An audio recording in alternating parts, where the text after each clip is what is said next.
하여튼 좋은 계절입니다. 아직은 참 좋죠. 날씨가 이제 좀 있으면 또 추워지긴 하겠습니다만 좋은 날, 좋은 계절에 또 하나님께 감사함이 하여튼 풍성할 수 있는 그런 또 우리 하루하루 또 날이 되기를 소망합니다.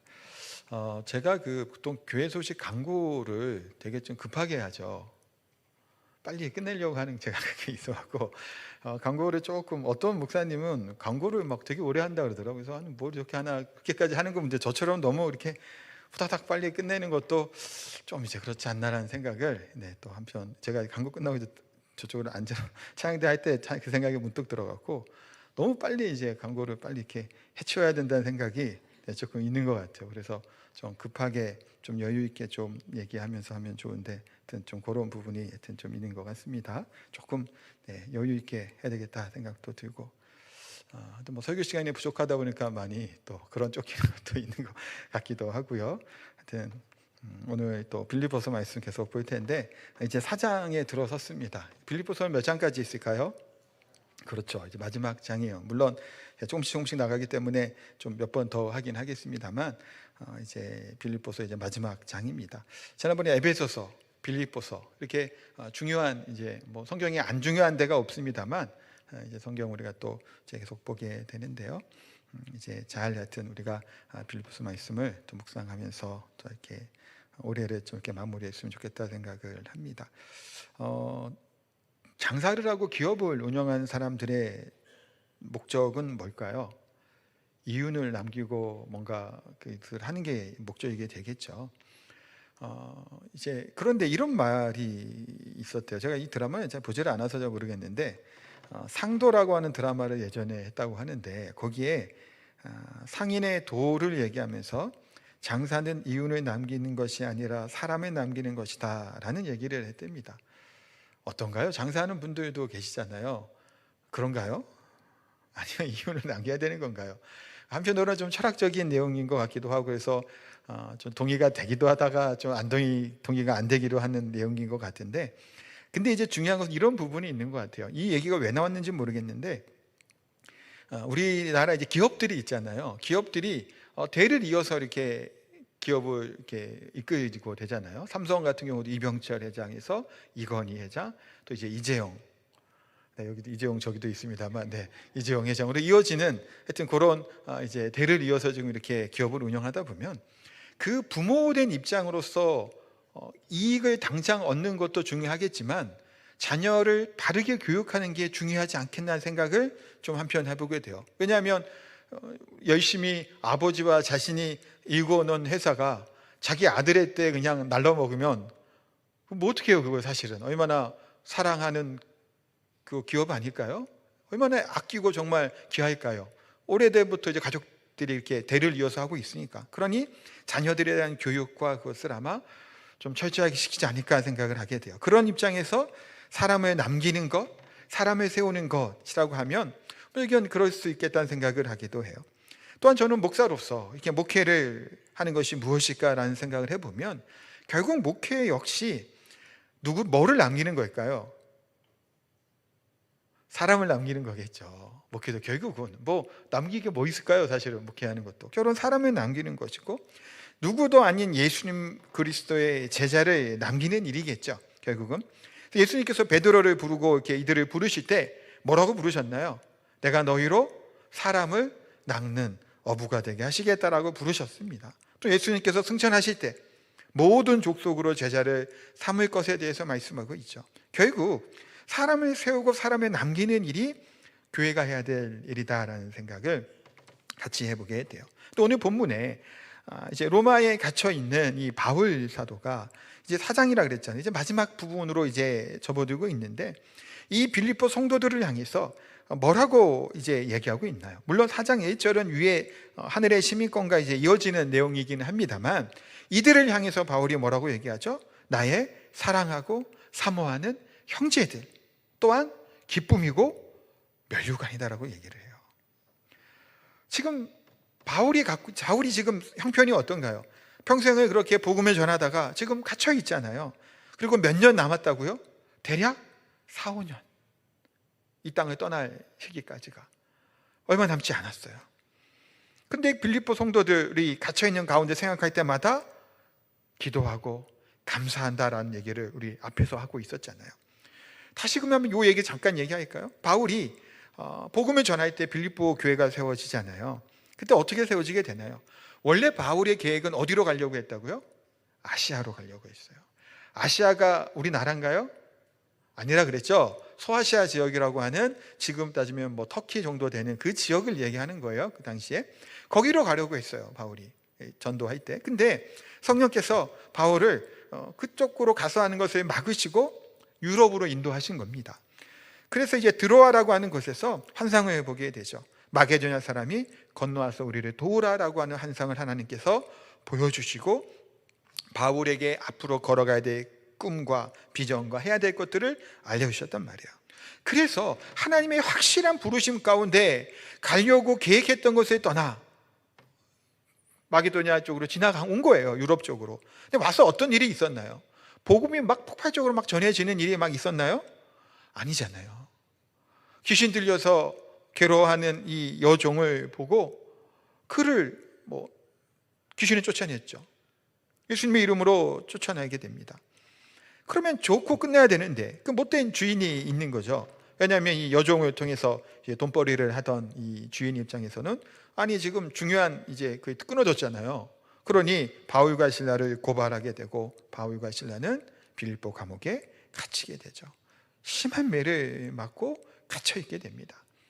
그 캄캄한 지하에서 절망하고 낙심할 법도 하잖아요. 이게 지금 뭔 일인가 싶기도 하겠고, 아니 가라고 해서 일로 왔더니 지금 이게 매를 맞고 고난에 당하고 감옥에 갇힌 일이 얼마나 그렇겠어요. 그런데 바울과 실라는 그러지 않죠.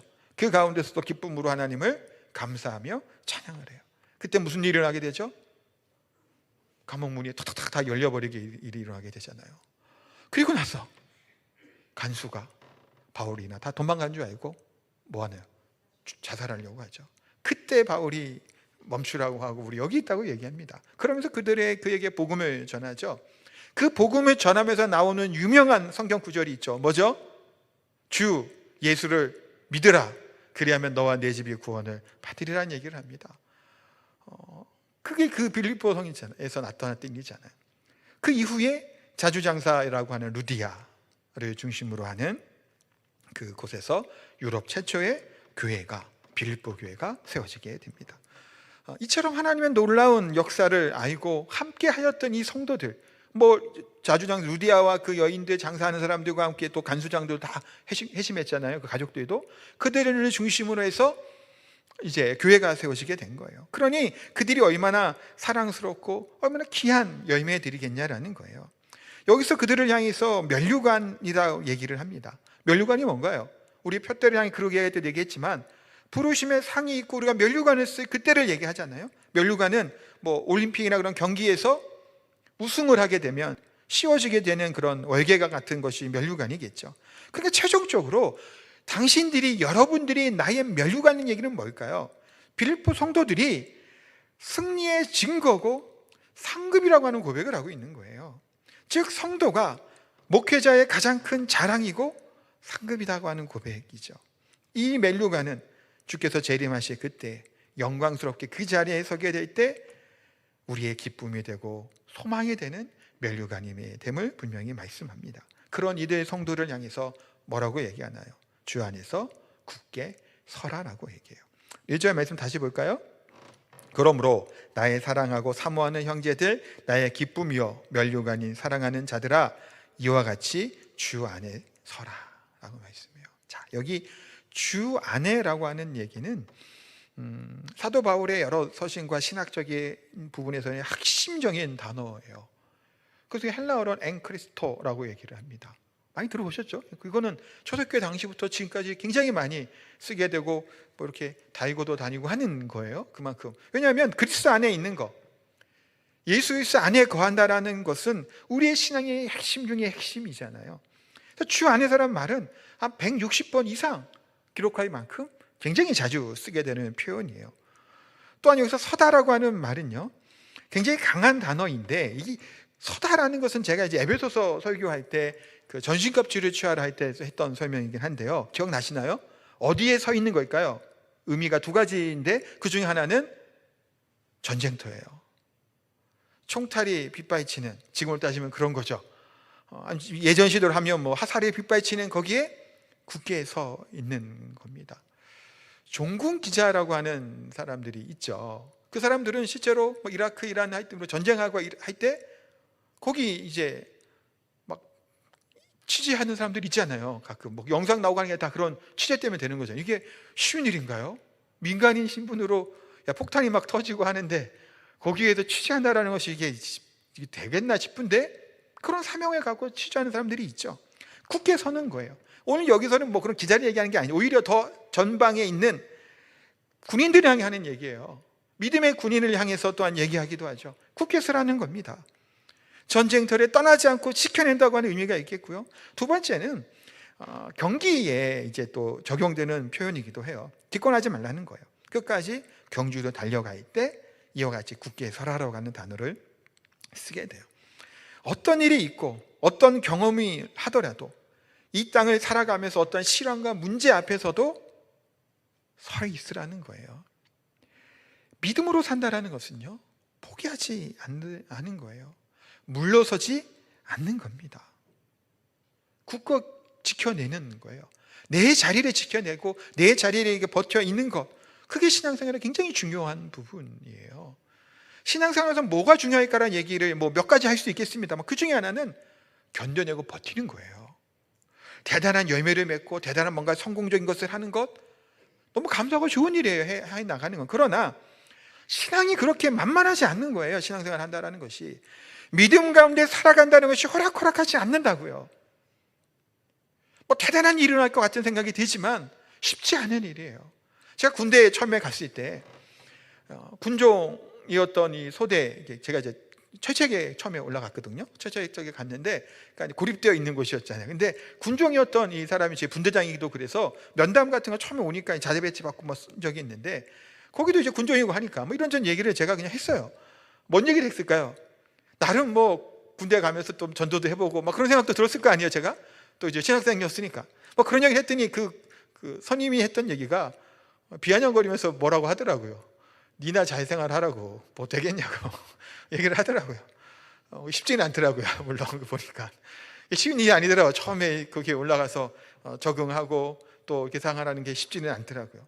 결국은 사실은 그래서 어떤 면에서는 그렇게 막 보고 막 저놈은 그렇지 못했던 것 같아요. 군생활을 하면서도. 근데 견뎌낸다고 하는 의미를 생각해 보면 제가 군인대 가끔 했잖아요. 군대에 있을 때 저도 괴롭힘을 많이 당했지만 저는 제 후임한테는 안 하는 거. 그렇죠. 그 욕을 막 들어먹고 욕을 많이 하는 가운데 비속어 같은 거 얘기하는 거예요. 진짜 막 욕이 아니라 비속어와 이것도 했다고요? 안 했다고요? 안 해가는 거. 조금 더 모범이 되는 모습에 살아가는 거. 그냥 침당해서 벌렁 누워도 뒹굴거리지 않는 것. 저는 반듯하게 앉아있었다고 그랬잖아요. 병장 때도. 그런 한 가지가 어떤 면에서는 막 제 전도를 막 못해도 신앙인으로서 살아가야 되는 이것을 최소한의 것을 뭐 하는 건가요? 그냥 지켜내고 버텨 그 자리에 있는 거죠. 제 정체성. 내가 하나님의 사람으로, 그때야 뭐 이제 뭐 할 때는 아니지만 또 신학생으로 또 군종에 뭐 달고 있었으니까 군종으로서 다른 사람들, 우리 부대원들 그 안에서도 나름 그렇게 살아가려고 하는 것. 그 어떤 면에서는 견뎌내는 것이라는 생각이 또 한편으로 드는 거예요.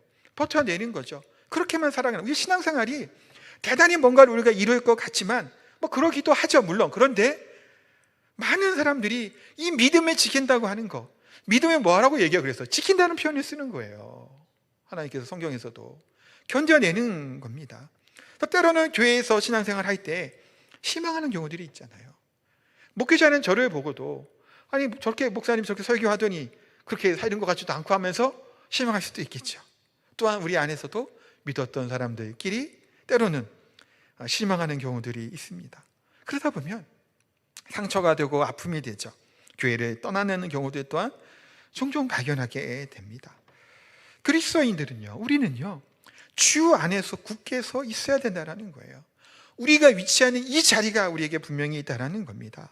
반드시 서 있어야의 자리를 잊어버리지 말 것을 경고하고 말씀합니다. 그래서 성도들에게 해야 될 것들, 힘들고 괴롭고 분명히 그런 일이 있죠. 그러나 주 안에 서 있을 것에 대해서 분명하게 말씀합니다. 떨어지지 말라는 거예요. 또한 그들에게 나라의 자랑이고 멸류관인 이들에게 또한 무슨 말씀을 하나요? 같은 마음을 가져야 한다라는 것을 말씀하고 있어요. 2절에 보니까요, 내가 유오되기를 권하고 순도기를 권하노니 주 안에서 같은 마음을 품으라는 거예요. 빌립보 교회는 제가 여러 번 말씀드렸지만 그래도 꽤 비교적 건강하게 잘 성장하는 교회란 말이에요. 바울의 선교 사역을 함께 물심양면으로 도왔죠. 그리고 나중에 바울이 또 이제 거기 예루살렘에 그 구제하는 일 때문에 또 돈을 좀 모금을 한단 말이에요. 교회 다니면서. 그때도 마게도에 있는 빌립보 교회를 중심으로 많이 모금에 동참해서 예루살렘 교회를 돕는 일도 하고요. 또 오늘 얘기처럼 바울에게 쓸 것을 또 필요한 것들을 또 모아갖고 또 이제 돈을 전달해 주는 일들을 하면서 건강하게 그래도 협력하면서 그 복음 전환 일에 바르게 그래도 잘했던 교회예요. 그런데 그럼에도 불구하고 불완전한 사람들이 모여 형성되어 있는 교회이기에 완전하고 문제가 없을 수가 없는 거예요. 그래서 특히 성도들 간에 인간적인 갈등을 또한 피할 수가 없는 겁니다. 그래서 빌립보 교회도 예외가 아니에요. 두 사람이 오늘 등장하죠. 유오디아와 순두기라고 하는 여성이 등장하는데 여성 이 두 명의 이름이에요. 이들은 여성임에도 불구하고 교회 안에 영향력을 가지고 있었던 유력한 자들이었죠. 무엇 때문인지 모르겠지만 이들이 다툼이 생긴 겁니다. 그래서 지난번 잠깐 얘기한 것처럼 그렇게 하면 어떤 일인가요? 자기들의 왜 다툴까요? 왜 서로 문제가 생겼을까요? 보통 여러 가지 이유가 있겠죠. 그런 게 있겠지만 그 중에 하나는 자기 주장이 너무 강하게 될 때 그 교제권에 있는 사람들이 상처를 받거나 마음이 어려운 경우들이 또한 있죠. 자기 주장이 강하고 자기 중심이 되는 사람의 배후 그 마음에는 뭐가 있을까요? 자기를 신뢰하는 것이 있어요. 자기를 믿는다라는 거예요. 그러니까 때로는 그게 좀 과하다 보면요, 하나님이 아니라 자기의 심령과 생각을 믿기 때문에 도무지 양보할 줄 모르는, 그래서 교제를 깨트리고 상처를 입히는 일들이 사실은 나타나게 됩니다. 근데 하나님께 앞에 이제 죄인으로 살아가는 우리들의 특징은 그래서 좀 자기 중심적인 것이 참 많이 있어요. 내 생각이 옳고 내 방식이 옳고 내 경험이 옳다라는 거예요. 그러다 보니까 그런 자기 중심적인 자기 생각으로만 하는 사람들의 특징은 분쟁과 나눔과 다툼이 일어나기 마련이에요. 제가 이 땅에 들어온 이후 3장에 보면 제가 들어오죠. 그 위에 4장에는 무슨 사건이 일어나게 되죠? 가인이 아벨을 죽여요. 친형제란 말이에요. 배다른 동생도 아니에요. 친형제인데 죽입니다. 뭐 때문에 죽였을까요? 시기와 질투와 그런 분쟁의 그런 마음들이겠죠. 죄의 심각성이 얼마나 큰지 드러나는 사건이에요. 타락한 이후에 바로 살인사건이 일어나는 거예요. 그것도 형제 간에 이런 일이 일어나게 됩니다. 5장으로 그 이후에 가면 그 몇백 년에 사는 사람들이 다 결국은 어떻게 돼요? 죽어요. 죄의 결과는 뭐예요? 죽음이죠. 죽음은 분리란 얘기를 씁니다. 영혼과 육체가 분리되는 거예요. 시기와 질투와 경쟁과 분리와 같은 죄의 것들이 사실은 우리를 힘들게 하는 고통이죠. 유오디게와 순두개는 이런 겉면이라는 바울의 심정은 괴로웠겠죠. 그들이 어려움과 다툼이 있었기 때문에 얼마나 마음이 아팠을까요? 그럼 왜 그랬을까요? 왜 이렇게 다툼과 분쟁이 있었을까요? 이성적인 무슨 문제도 아니었고 진리의 문제 때문이었을까요? 진리는 아니었을 거예요. 만약에 진리 문제가 불거져서 이것이 다툼이 생기고 분쟁이 생겼다면 바울이 이렇게 편지를 쓸 이유가 없어요. 굉장히 강하고 단호한 말로 썼을 거예요. 경계하고 질색하는 말도 썼겠죠. 근데 여기서 그런 말이 나와 있지 않아요. 주 안에서 그냥 같은 마음을 품으라고 얘기해요. 그럼 감정의 싸움이 일어난 거죠. 왜 싸워질까요? 왜 싸울까요? 결국은 내 생각이, 내 의견이, 내 말이 뭐하다는 거예요. 저 사람 말보다 더 옳고 바르다고 생각을 하는 거기 때문이죠. 다툼이 일어나는 거예요. 내 생각을 굽히지 않고 내려놓지 않으면 싸움이 일어나게 되는 거죠. 이 유오디아가 순두개는 지금으로 따지면, 우리 교회로 따지면 어떤 직책 정도 된다고 지난번 예를 들어 설명을 했죠. 우리 분들이 그렇다는 얘기는 절대 아니에요. 그걸 오해하지 마시고요. 지금으로 따지면 뭐예요? 한 명은 권사회장, 또 한 명은 1여전도회 회장 정도예요. 왜냐하면 위치가 좀 이렇게 그렇잖아요. 그런 문제가 생길 수 있는 거죠. 자, 그런데요, 제가 실제로 이제 연합회 활동도 하고 이제 뭐 노예도 하잖아요. 이렇게 활동을 하다 보면 제 얘기하는 거예요. 네, 제가. 근데 어떤 경우는 무슨 의견을 얘기하다 보면 어떤 분들은 계속 얘기해요. 제가 볼 땐 제 생각이 맞는데 자꾸 그렇게 하자는 거예요. 그럼 제가 어떻게 할까요? 그냥 말아요. 더 말 안 해요. 전 괜히 그렇게 막 그러고 싶지 않아서 그냥 말을 안 하고 알았다 그러고 마는데, 지나고 나보면 어떨까요? 아니, 물론 다 그런지는 아니겠지만 어쨌든 제가 한 의견이나 말이 더 맞는 경우들이 사실은 어떨 때는 꽤 있을 때도 있어요. 나름. 네, 그건 제 생각이겠지만. 네. 근데 제가 제 생각을 굽히지 않으면 좀 이 회의나 이 분위기가 안 좋겠죠. 왜냐하면 제가 연합회에서는 또 총무잖아요. 총무면 이제 실제적인 이 행정들을 다 하는 입장이니 제 의견을 자꾸 막 너무 강하게 주장하면 아무래도 그렇지 않을까요? 회장님이 뭘 하고 싶은데 총무인 제가 막 자꾸 뭘 한다고 그러면 그거 안 되잖아요. 그냥 알겠다고 보통 순종해요. 제가 또 노회에서는 서기예요. 서기가 또 이제 모든 행정 것도 하는 게 또 서기입니다. 또 이나 아니면 회장이 하는 거에 가능하면 맞춰주려고 좀 하는 편이에요. 괜히 그래봐야 좋을 게 없죠. 그리고 따지고 보면 이렇게 하나 제 이대로 하나 별로 그렇게 다닐 바가 없죠. 뭐 조금 뭐가 좋은 그런 있을 수는 있겠지만 뭐 그게 그렇게 뭐 것이 아니에요, 사실은. 그러다 보니까 그냥 넘어가고 좀 분쟁과 갈등을 피하려고 하는 경우도 사실은 있게 되는데요. 바울은 그래서 이들을 향해서 뭐라고 얘기하죠? 주 안에서 같은 마음을 품으라는 거예요. 어떻게 같은 마음을 품겠냐? 쉽지 않죠. 오케스트라를 생각을 해보면 수많은 이 사람들이 오케스트라에 있다 그러면 하나의 음악을 만들어내야 되잖아요. 근데 여기 가장 중요한 것은 하나의 마음이에요. 만약 바이올린 연주자가 나는 오늘 내 감정에 따라 첼로보다 더 크게 내가 연주를 하고 좀 튀어야 되겠다 생각을 하거나, 드럼 북을 치거나 뭐 트럼펫을 하는 이런 연주자가 나는 지휘자의 손길에 따라 하는 게 않고 내 박자에 맞춰서 내가 그냥 연주하겠다고 얘기하면 이 연주가 되나요? 엉망이 되겠죠. 엉망이. 불협화음이 되고 음악은 완전히 망가져 버립니다. 찬양대도 마찬가지잖아요. 여기 찬양대원들 중에서 특별히 목소리가 좋고 찬양을 잘하는 분도 있죠.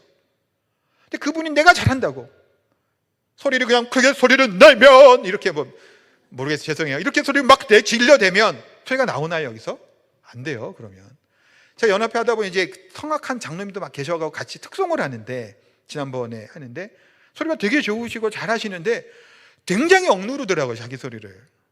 자기 소리가 너무 튀니까요. 같이 부르는데 너무 날까봐 굉장히 억누르는 것들을 또 봤어요. 때로는 뭐예요? 잘하는 것들이, 옳은 것들이 때로는 눌러야 될 때가 있는 거예요. 뭐를 위해서요? 하나됨을 이루기 위해서예요. 이걸 모르면요, 공동체 친구가 우주가 제대로 안 되죠. 내가 옳은 것? 그래, 옳을 수 있죠. 잘할 수 있어요. 탁월할 수 있어요. 때로는 그냥 누르는 거예요. 뭐를 전체적인 하모니를 이루어야지 그것이 온전한 소리가 나는 거죠. 근데 그것이 되지 않을 때 뭐 하게 되는 거예요? 분쟁과 분열과 불협화음이 나는 거예요. 그래서 악보는 하나님의 말씀이겠죠. 지휘자는 예수님 그리스도일 거예요. 그분을 바라볼 때 아름다운 화음을 만들어내죠. 같은 마음을 품을 때 그렇게 된다는 거예요. 그래서 이와 같이 같은 마음을 품으라 말씀합니다. 빌립보서 2장 5절에도 너희 안에 이 마음을 품으라고 그리스도 예수의 마음이라고 말씀하죠. 예수 그리스도의 마음을 품으라는 거예요. 우리는 교회의 몸 지체된 바가 되었지만 한 공동체를 이렇게 이루어 갈 것을 얘기해요. 한 몸을 이루라는 것은 누구의 말씀이죠? 하나님의 말씀이요. 끊임없이 하나 될 것을 얘기합니다. 그러나 분쟁과 시기와 다툼과 분열은 누가 하는 역사일까요? 사탄의 역사라고 보는 것이 옳겠죠. 모든 것이 그렇다고 할 수는 물론 없어요. 그런데 대부분 사탄과 마귀의 악한 세력들은 분열과 다툼을 조정하는 자다라는 거예요. 하나님은 그렇게 하시지 않죠. 에베소서 1장 10절에 보면요, 하늘에 있는 것이나 땅에 있는 것이 다 그리스도 안에서 통일되게 하려 하심이라고 말씀합니다. 그리스도 안에서 어떻게 된다고요? 통일되게. 누구 안에서 하나 되는 거예요? 그리스도 안에서예요. 다른 누구가 중심이 되지 않아요. 그리스도만 하나 됩니다. 이 하나됨이라는 것이 획일적이고 강압적인 통제가 아닌 내적이고 자발적인 하나됨을 뜻하는 얘기예요. 이 세상의 하나됨이 때로는 있죠. 정치인들이나 무슨 단체나 기관들 같은 경우는 같은 옷을 입고 같은 띠를 두르고 같은 뭔가를 하면서 하나됨을 얘기를 해요. 근데 그들은 서로 의견이 통하고 마음이 비슷하고 생각이 같아 하나가 된다고 하는 이념 공동체란 말이에요. 그런데 그것은 세상에서 흔히 발견할 수 있어요. 그러나 교회는 어떨까요? 그런 공동체가 아니에요. 생각이 같기 때문에, 마음이 통하기 때문에 함께 모이고 하나 되는 공동체가 아니에요. 여기 안에도 다 마음이 같을까요? 아니에요. 자, 이런 질문하면 그렇지만 좌파예요, 우파예요? 손 들면 다르잖아요. 이런 정치적인 성향도 말을 못해요. 사실은 서로 교회 안에서 사실 조심할 필요는 있어서 싸우니까요. 집에서도 싸우잖아요. 얘기하지 말라고 그러잖아요. 싸운다고. 다르잖아요.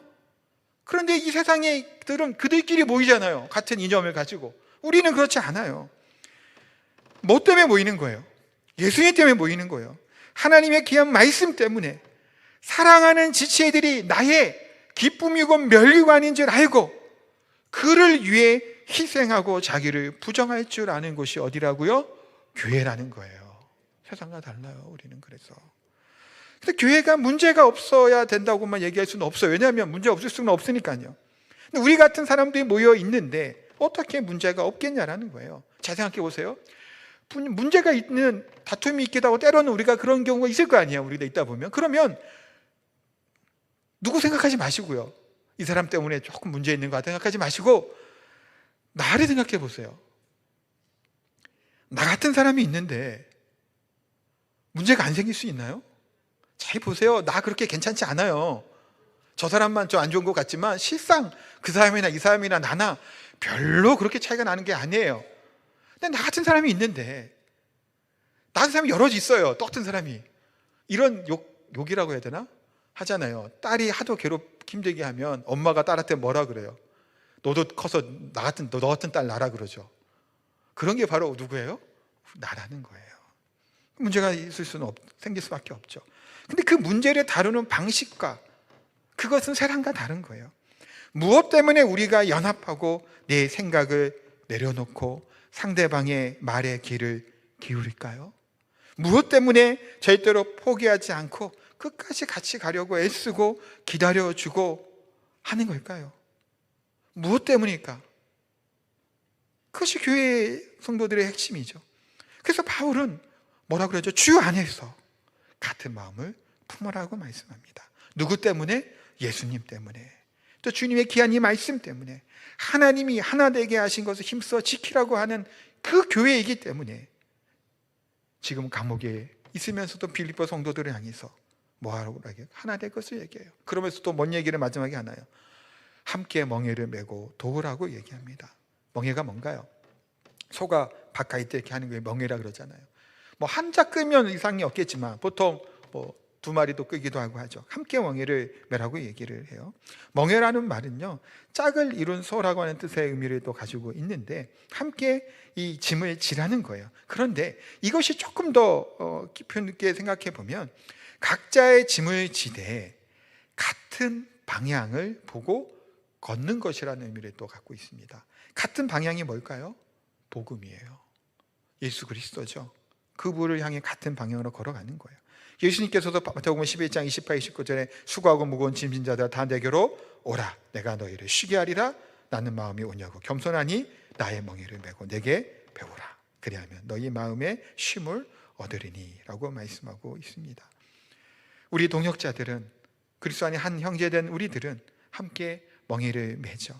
세상의 짐을 지는 것이 아니라 예수 그리스도의 복음의 짐을 함께 나누어지는, 또 그분이라고 하는, 예수님이라고 하는 표대를 향해 함께 나아가는 것을 의미합니다. 이 멍에는요, 우리를 묶는 구속이 아니라 우리를 같은 목표를 향해 나아가게 하는 복된 연합인 줄 믿습니다. 그러면서 우리와 함께, 또 나와 함께 멍에를 같이 한 자들에게 이와 같이 하나 될 것에 대해서 분명히 말씀하죠. 근데 이 세상에 살아가는 우리의 삶 가운데 힘들고 괴로운 것 중에 하나가 결국은 뭐냐 하면 서로 안 맞아서 좀 그런 게 또 많죠. 잘 맞나요? 우리 부부끼리는 잘 맞으신가요?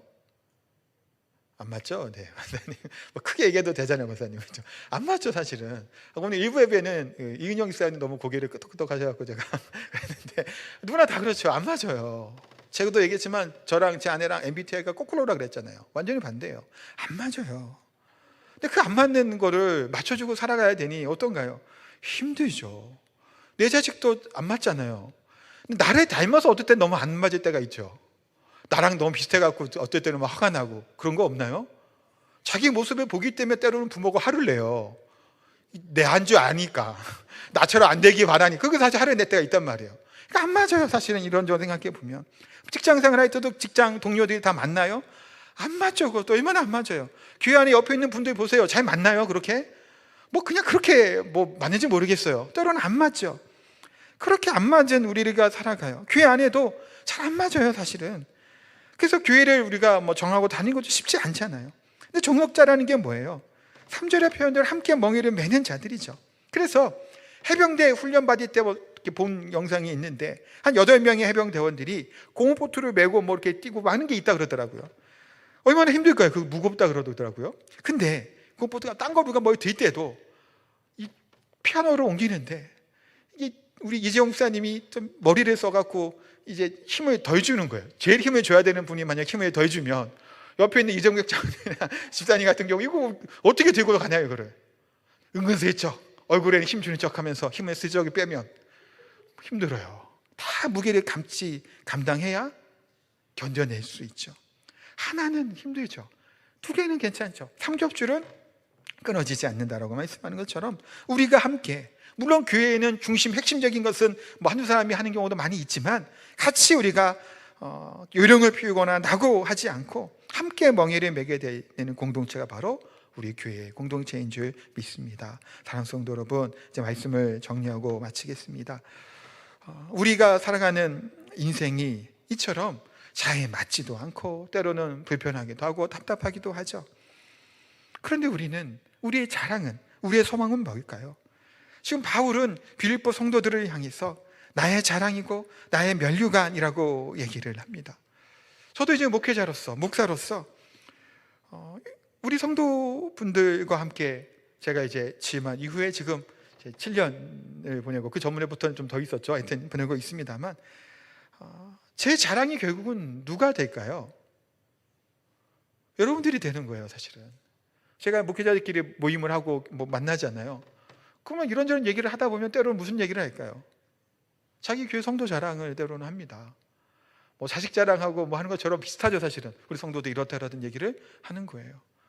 때로는 저도 하고, 때로는 제가 듣고 부러워하기도 하고, 아 저렇구나 하고, 뭐 그런저런 하여튼 있게 되죠. 그러니까 우리들의 저의 자랑은 우리 성도님들 것이고, 성도님들의 자랑은 누가 돼야 될까요? 네, 뭐 저도 돼야 되고, 네, 또 누가 되죠? 서로가 우리의 자랑이 되어야 될 줄 압니다. 그래서 우리는요, 쉽지 않은 인생의 여정을 살아가요. 그렇지만 좋은 말이 있어서 말씀드리면, 우리 그리스도인은 하늘에 앉아서 세상을 사는 사람이다 라고 하는 말이 있습니다. 하늘에 앉아서 세상을 살아가는 삶은 이 땅이잖아요. 예수님 믿고 뭔가 이렇게 은혜 받고 살아간다고 하지만 별로 달라질 바 없이 살아가요. 그러나 우리는 어디에 앉아있는 자예요? 하늘에 앉아있는 존재라는 사실을 잊지 말자라는 거예요. 사랑하는 성도 여러분, 우리 교회 안에서 때로는 갈등이 있고 분열이 있고 아픔이 있겠죠. 없을 거라고 장담할 수는 없어요. 왜냐하면 연약한 우리 성도들이 함께 있기 때문에요. 그러나 어떠한 아픈 순간이 우리의 삶 가운데 오더라도 우리가 예수님의 마음을 품고 서로를 섬기고 서로를 겸손한 마음으로 서로 용서하고 용납하게 되기를 소망합니다.